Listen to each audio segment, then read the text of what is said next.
Now is the time to build strong sibling relationships in your home. Join us for this important conversation today on Family Vision.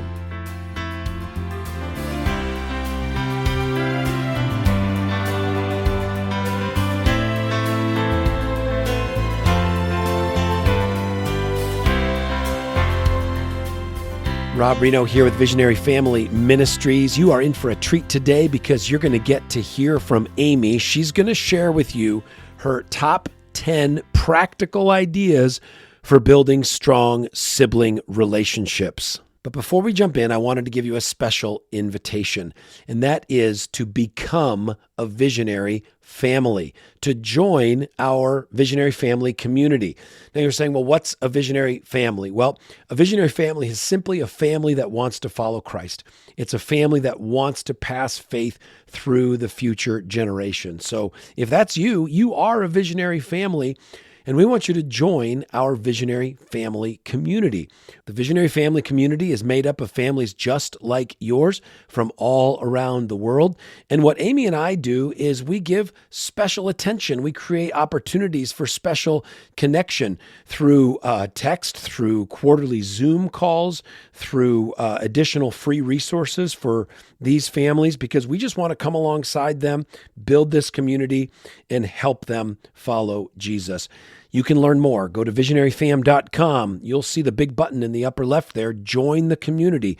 Learn all about it. We would love to build this personal relationship with your family. All right, without further ado, here is Amy, 10 practical ideas for building strong sibling relationships. I'm just going to give you some practical tips that we've used in our family. I hope as you hear this, not perfectly. We are still struggling, of course, with sibling relationships and sibling conflict. So it's not a perfect picture, but these are just some of the things that we tried to implement. And the first one is what I call early brainwashing. I think it was about when my oldest was 3, even at a very young age, I would ask RW, who is your best friend? And I would train him that Lissy was his best friend. And as siblings were added, we just kept repeating that question over and over. So, who are your best friends? So that they would view from the very beginning that their siblings are their best friends, their God-given best friends. The second principle that we really tried to implement was treating siblings better than we treat our friends. I often, when there's a conflict, something I will say to them very specifically, would you ever treat this other friend the way you just treated your sibling? And usually the answer is no. And so, if we are in a situation where they are treating friends better than siblings, then the consequence for that is they've lost friend time. So whether that be in the neighborhood, they have to be pulled back so we can have a confidence that the sibling relationship, again, not perfectly, but trying to prioritize the sibling relationship as the most important one. I think all of this goes together is that we wanted their hearts to be more connected with their family and their siblings than they were, again, with their friends. Just being a product of my own family, there was always an emphasis on building outside friendships. So one thing I heard from a missionary, her name was Mimi Wilson, and she talked about kids' night at her house, and I decided to implement that at our home. So what we did every Friday night was that the kids would get to go to the library, and they'd each get to pick usually a video, a different type of video. They each get to pick something. And again, because we weren't watching a lot of TV throughout the week, this was just a very exciting thing. And so we would have like special or easy dinner, like pizza. They'd get to pick treats. And the goal of the night was they had to always be together, and they had to enjoy the other person's things. RW would watch Bananas in Pajamas, for example, when he was 8 years old. But that's what his 2-year-old sibling picked. They would all be together on Friday night. And as they've gotten older, my older kids, their worlds, they start to expand and they start to do other things. But they'll still, if they come home and it's like 8:30 on a Friday night, well, is kids' night happening? We want to be doing kids' night. So it's just become a real special part of our family.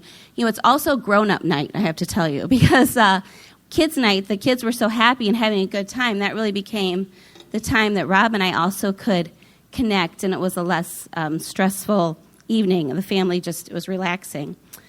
Number 4, when the kids invited other friends over, the standard was that they had to include their siblings. I wanted them not to have the expectation that if they had a friend over, then it was their time with their friend and they didn't have to include their siblings. So the standard was that if friends were invited over, they did have to include their siblings. And then there might be the exception, like let's say they wanted to play a board game that just wasn't going to work for little ones. But I didn't want them to expect that. I wanted that to be the pleasant surprise. Does that make sense? So the standard was you had to include your siblings. Number 5, reevaluating the way we viewed conflict. I actually have training as a therapist. I never had an experience where someone came into the office and sat across on the couch and said, I'm really struggling with my grammar. That never happened. Or, I just can't get algebra. People don't go and pay $150 an hour to go talk about their academic failures. But they do go and pay to talk about the broken relationships they have in their life. So when I finally had that click for me, because I don't know about you, but when you have those homeschool days where you feel like you're getting nothing done because all you're doing is conflict, conflict, conflict, conflict, when the Lord sort of switched that in my brain that is the most important thing, to teach my children, one of the most important things, but to teach my children how to be in a relationship with each other, how to resolve conflict, that will be a lifetime skill. So we really started switching that view and realized that conflict resolution was one of the main things we were trying to teach. So in light of that, we started using something, number 6 is called the Brother Offended Checklist. That is an absolutely wonderful tool. But the Brother Offended Checklist is simply just a basic walkthrough from Scripture of how you deal with conflict. One of the most just horrible habits to get into is triangle relationships. And what I mean by triangle relationships is you have a problem with somebody, and instead of going to that person, you go to someone else. So in our families, a lot of these sibling relationships, there's problems between them, and the kids learn, go to mom, mom goes to the other sibling, go to dad, dad goes to the other sibling, and you're not building a relationship between the two, you're creating a constant triangle. And so the Brother Offended Checklist really helps your kids learn to biblically work out conflict. And yes, parents get involved when they need to be, but there are a lot of steps that need to happen before siblings should get their parents involved. One of those questions you're supposed to ask yourself, if you're in a conflict, you're upset with someone, you're supposed to ask yourself the question, am I being too easily provoked? I can't tell you how that question changed my life personally. When I read that, I'm like, well, that's a good question, because I think I have spent a lot of time in unnecessary conflict with a person just because I simply was being too easily provoked. And a funny story, when JD was only 5, we do this thing in our family where we call our birthday gift to Jesus at Christmas time, something that we're working on, something that we're trying to, maybe it's self-control or something that we're hoping to improve in the next year. And we asked JD, who we call him our little Eeyore, because he kind of talks in an Eeyore voice a lot. So we asked JD what was his birthday gift for Jesus, and he just looked down and he said, my gift is not being so easily provoked. So I'm like, okay, yay, something is sinking in here.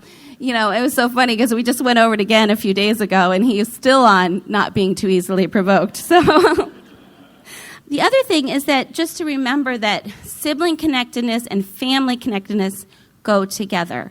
We really try to have a lot of fun family experiences. The important of all those events is fun. That's what builds the heart connectedness. Having fun together as siblings, having fun together as a family. Another lesson, number 8, that I learned from Terry Maxwell was specific kids are having conflict with each other. And you kind of can notice sometimes certain relationships that are more strained, let's say, is that we would try to intentionally put those two together on work projects. And so sometimes it might even be in the form of a consequence, but okay, you guys are having so many problems right now that you two are going to clean the kitchen for a week, just you two together. You'd be amazed how that helps sibling relationships. So you've got that specific conflict, find a task for them and have them work on that together. I have to mention a very simple tool that I used quite frequently. In fact, I still do, and it sounds kind of silly. But when kids are just having a really rough day, especially little ones, one of my main tools was that they had to go sit under the dining room table. They just go under there. They would just spend time. And the reason why I send them under the dining room table is because I could hear everything that was going on there. If I sent them to their room, I would not really know how things were getting worked out. But under the dining room table, first of all, there is some humor in being sent under the dining room table. The rule would be that you couldn't come out till you were happy and smiling together. And sometimes you have these artificial, we're done, it's resolved, and something happens, and I'm like, oh, back under the table, please. But I think it's really important as parents that we're teaching our kids to resolve their conflict in a biblical and godly way. So you want to hear how they're working things out. So, have that workout place in earshot so you know how things are being processed. The other thing that really helps to draw those specific relationships together is putting it into their daily routines. In our family, we have something called a morning routine and a bedtime routine. And we would really be intentional, again, about, okay, for this year, part of our oldest, RW's bedtime routine is to play a card game with Lainey. And that would just be something that she would really look forward to, and it'd be part of their daily routine because their lives can get sort of separate, and you really want to try to maintain the connectedness. So, when you add those little fun things in on a regular basis, they look forward to that. And finally, I just have to say that I think it's so important that we teach our kids ultimately to have grace for their siblings and to accept their siblings. There's no such thing as a perfect conflict-free relationship. So we're not looking for perfect relationships, but we're looking for loving relationships and accepting one another and accepting our siblings for who they are and realizing that they are God's best friends for each other for life. Well, I hope those practical ideas were a big encouragement to you. And I have to say, as a dad now of 4 adult children and 3 children still at home, we are so thankful for how God has connected the hearts of our kids together and the support that they give each other and the friendships in Christ that they have. We love this time with you on the Family Vision podcast, but we would like to see you live and in person. There are Visionary Family events coming up all over the country. If you're in Illinois, please join us January 25th for the Father-Son Connect at Wheaton Academy.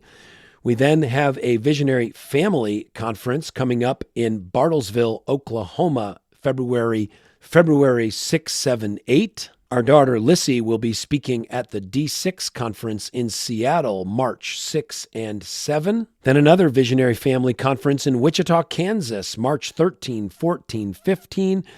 Visionary Parenting Conference, Calvary Lake Stevens, that's the Seattle area, March 20 through 22. Another Visionary Family Conference, Winter Haven, Florida, April 17, 18, 19. Amy and Lissy at the D6 Nashville Conference, April 23, 24, 25. And a Visionary Family Conference in Eudora, Kansas, April 24, 25, and 26. If you are near any of those events, we'd love to see you. Go to visionaryfam.com, click the events button, learn all about it, register today. And as always, we would love to hear from you personally. Maybe you have an idea for building sibling relationships, or most importantly, if you have a prayer need for our prayer team, please send it to us by email, podcast@visionaryfam.com. That's email, podcast@visionaryfam.com. And we look forward to our next time together with you on Family Vision.